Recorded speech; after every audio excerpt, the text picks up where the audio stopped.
Bakit nasa sentro ngayon? Ito yung pinag-uusapan natin. Undermining the whistleblower. Ngayon, ito, i-discuss natin. Kahapon, Jen, ito yung pinakahuling ginagawa nila para i-discredit nila si Gutesa. Opo. Okay. Merong post sa isang page na kung tawagin ay Kabayan Patrol. Naku, Sinirculate ito across social media. Ito yung nakalagay na post na kung pwede na si Direk. Ayan. Ayan, sinasabi niya, Orly Gutesa breaks silence. Pinilit lang ako nila Defensor at Marcoleta. Isip-isipin mo yan, Jen. Gutesa admitted that he was forced to sign a fake affidavit against Speaker Romualdez out of fear and pressure. Ito, nakuha na namin kung sino yung gumawa nito eh. Yung page po mismo. Yung page na ito, ang ginagamit niya dyan ay mga troll farms, ha? Makikita mo na troll farms kasi pinakita nila rito, ang mga accounts ay Vietnamese eh. Ganun po? May Vietnamese accounts, karamihan ha. So kung halimbawa sa 1,500 Vietnamese at yung iba pa Arabic accounts. Para kunwari, maraming sumusuporta. Maraming nag-suporta at saka kumukomment. Opo. Oo. Ngayon, ibalik nga natin doon para makita natin.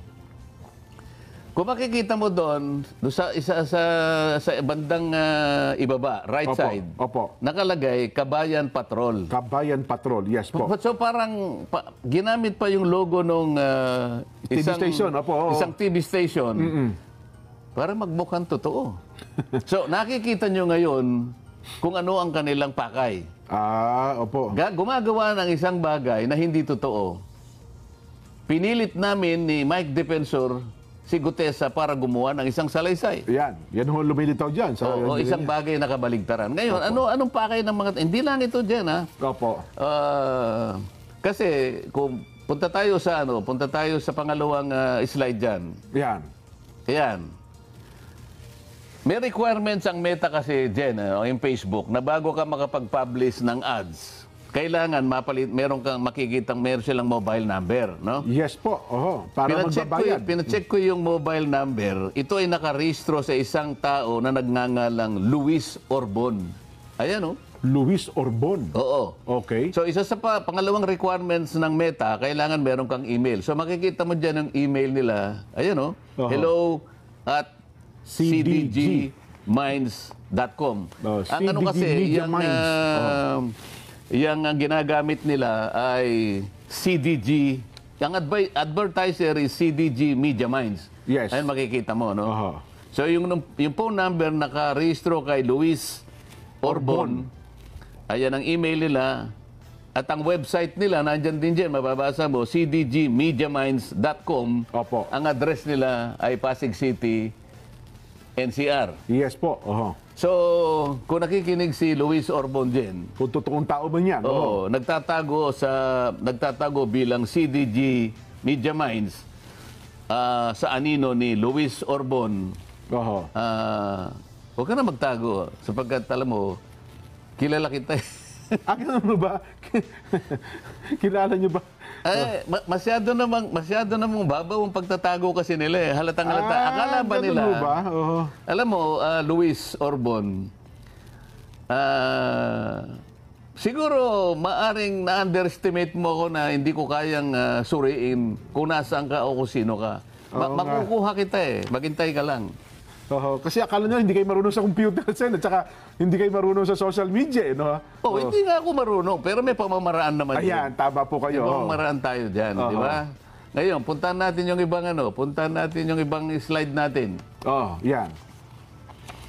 Ayan itong CDG Media Minds ay nag-handle ng 4 na pages sa Facebook yan. Bukod doon, meron pa sa iba. Kaya sila ang sabay-sabay na nag-launch ng fake news campaign. At binuboost nila, binabayaran nila laban kay Orly Gutesa. Ayan, makikita nyo isa-isa yan, ano? Yung number 1, ito yung Kabayan Patrol. Ayan, nakikita mo.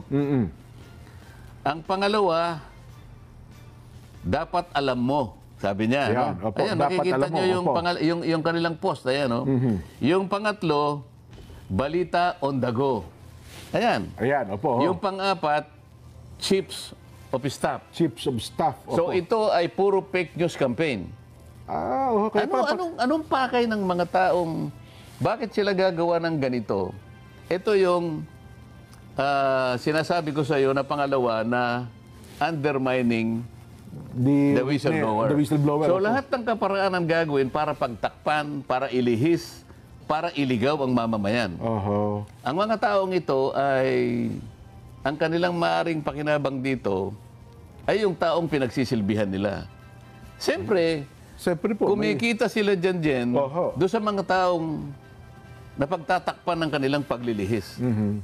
Yung kanilang agenda. Opo. At para iligaw ang ating mga kababayan na maring maisip nga nila na, ganun pala yun, ganito pala yun. Oho. Kaya natin dinidiscuss dyan para malaman ng taong bayan na ito ay puro fake news na ginagawa nila para magtakip, para isalba, para proteksyonan ang mga nasa likod ng mga iniimbestigahan natin. At kung nanonood ba yun, nabasa mo ito ni Gutesa, baka humina ang loobin, ho. Oo. Kasi puro, nasaan si Gutesa, nasaan si Orly. Pare-parehas yan, ho. Iba't ibang uri ng ads. Puntahan natin yung isa pang slide direct. Ayan, tingnan mo yan. Iba't ibang uri ng ads na puro paninira, iisang target.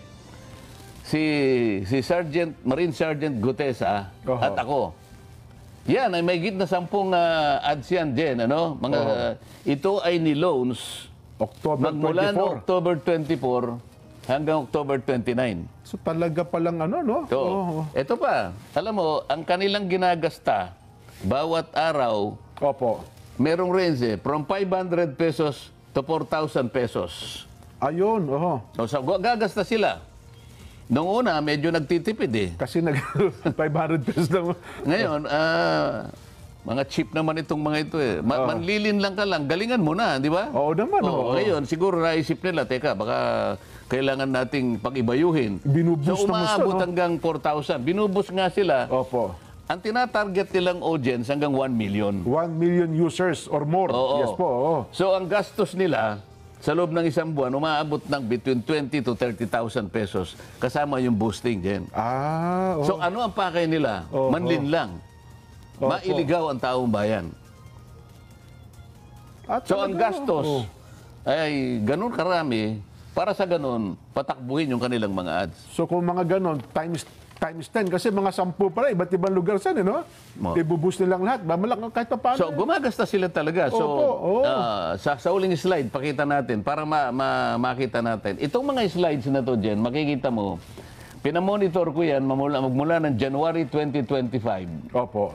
Mga post ito, Jen, na puro papuri sa administrasyon. Pero same page po.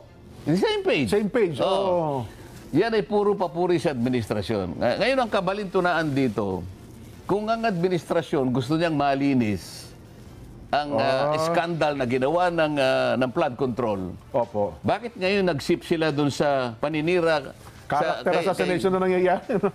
Sa investigasyon na ginagamit namin para tukuyin natin, sino ba talaga ang mga tao, malalaking tao na nasa likod ng mga pangyayaring ito? Opo. Kung maka-administrasyon kayo, bakit taliwas ang ginagawa nyo ngayon? Sinisiraan nyo ang mga taong lumabas para ngayon pagtibayin, tukuyin, makilala kung sino yung mga malalaking tao. Ba't nagsimula kayo ngayon gumawa ng fake news October 24 hanggang October 29? Alam mo kung bakit? Opo, bakit po? Sapagkat merong nagbabanta na itutuloy ang Blue Ribbon Committee itong Nobyembre. November 14 daw po, Sen. Ang November schedule. nga. November 14 ngayon, tamang-tama lang na sirain si Gutesa. Akala nila ngayon. So, kapag pinatawag si Gutesa ngayon, sirang-sira na siya. Akala ngayon ng tao, wala na yan. Discredited na yan. Yun ang kanilang objective. Yun pala. Yun ang kanilang objective ngayon. Ngaya lang, medyo mahirapan sila ngayon sapagkat unang-una, ang mga taong bayan ngayon, nalalaman na nila ang pinatutunguhan nila. Yan ang sinasabi natin, Jen. Ayun pala, di